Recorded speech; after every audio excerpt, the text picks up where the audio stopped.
So when I talk about Medicare for all, I oftentimes will criticize some 2020 Democrats who are using this choice line of attack against Medicare for all. They claim that Medicare for all reduces choice, and they're actually opting to expand choice of the American electorate when it comes to healthcare, because if you can choose between either private healthcare or a public option, then isn't that really the choice that you want to make?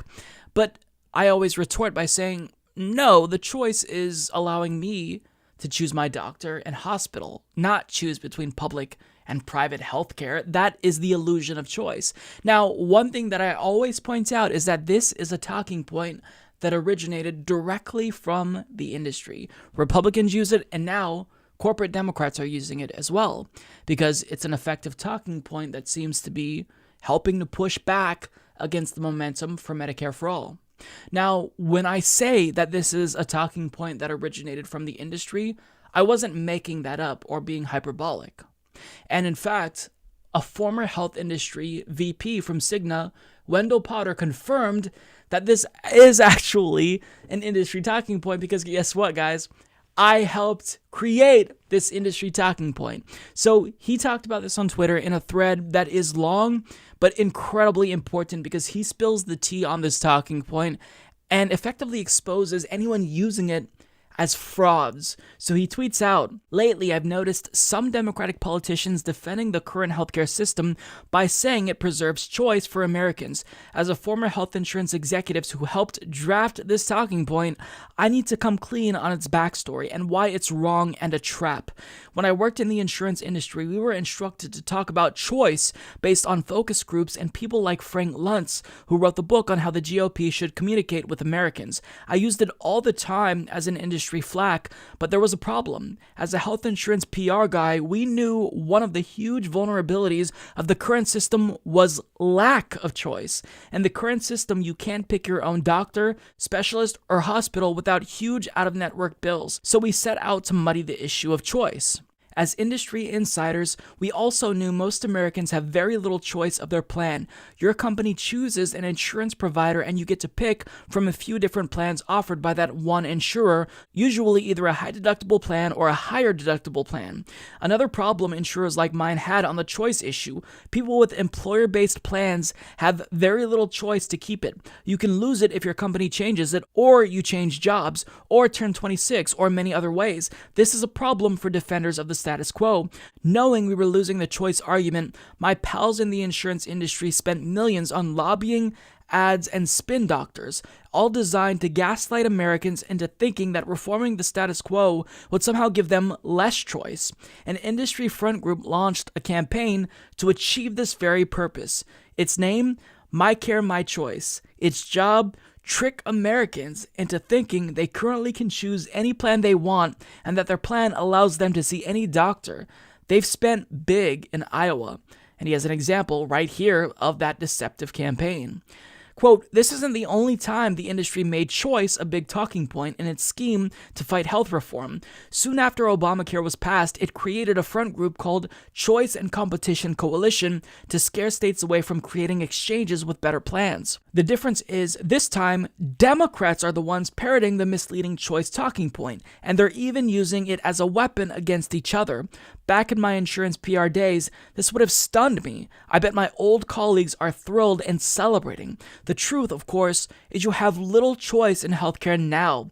Most can't keep their plan as long as they want or visit any doctor or hospital. Some reforms like Medicare for All would let you. In other words, Medicare for All actually offers more choice than the status quo. So if a politician tells you they oppose reforming the current healthcare system because they want to preserve choice, either they don't know what they're talking about or they're willfully ignoring the truth.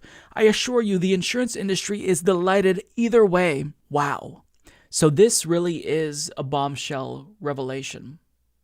And this is devastating to any 2020 Democrat who pushed this choice argument. That includes John Delaney, Amy Klobuchar, Michael Bennet, and especially Joe Biden and Pete Buttigieg. This is not something that you want to be revealed when you're currently trying to convince people that you constructed your healthcare plan because you think it strengthens our ability to make choices about healthcare. The crux of Pete Buttigieg's Medicare for All Who Want It is about, allowing us to be the judge and make our own choice. But this former insider just revealed, actually, that's a talking point, and I helped write it. So either you're dumb or disingenuous if you use this choice argument. Now, Wendell Potter is an incredible asset to Medicare for All. He came from the for-profit health insurance industry, and now he pushes back against people who are fighting to stop Medicare for All using his knowledge as a former insider. And what he's revealing here is that people in the anti-Medicare for All wing of the Democratic Party, which I think is most of them, they are frauds. And they're using Republican talking points that they weren't previously using. This choice argument is an argument that only Republicans used to use, but Democrats only started to adopt this argument once it became something that they needed to push back against because, they're taking money from health insurance companies. So, of course, to continue that gravy train, they are going to be expected to push back against the momentum of Medicare for All. So when you hear Pete Buttigieg espousing this choice argument, understand that what he's doing is the direct bidding of the health industry, who is bankrolling his campaign. Now, to Joe Biden's credit, he doesn't necessarily use the choice argument as much as Pete Buttigieg, although I believe he has said it. He mostly fearmongers about the cost, but the choice argument is especially egregious because it is so hacky, right? I mean, it's obvious that if you have health insurance, you know firsthand how little choice you have. You can't go and see any doctor you want. You have to make sure that that doctor is in your network. Otherwise, if you go and see a doctor that's out of network, you get to deal with that cost, and it's not going to be pretty, right? So, the choice argument is so stupid, and it's not persuasive, but to have people use it so frequently in the Democratic Party when it's an industry talking point, in my opinion, it should be disqualifying. But it's actually helping people like Pete Buttigieg, who I guess has been surging recently, although that's starting to come to an end. But he's successfully arguing against Medicare for All and is driving down support. And the reason why it's working is because people trust Democrats more than Republicans when it comes to healthcare, broadly speaking. So if a Democrat tells you, Medicare for All restricts choice, people will be more inclined to believe it, more susceptible to the propaganda, because the person who's spreading that message is usually more reliable. I think it's evident that Republicans don't have a position on healthcare other than let's chip away at the Affordable Care Act and not help people get healthcare. But Democrats, at least they supported the Affordable Care Act, right? So the broader electorate, they simply take the argument that someone like Pete Buttigieg makes about choice, and they think, why would he lie to us? He's a Democrat. Democrats gave us the Affordable Care Act, which I guess, is a step in the right direction.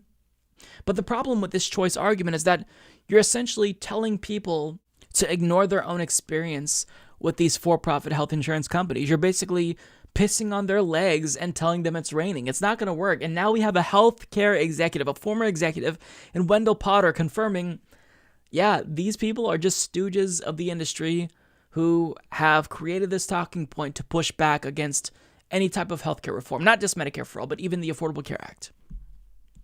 So there you have it. Whenever you see someone use that choice argument, make sure that you share this thread with them or this video with them. Let them know that they are being duped by an industry that just wants to exist so they can continue to rip you off by offering you less benefits, because that's how they profit.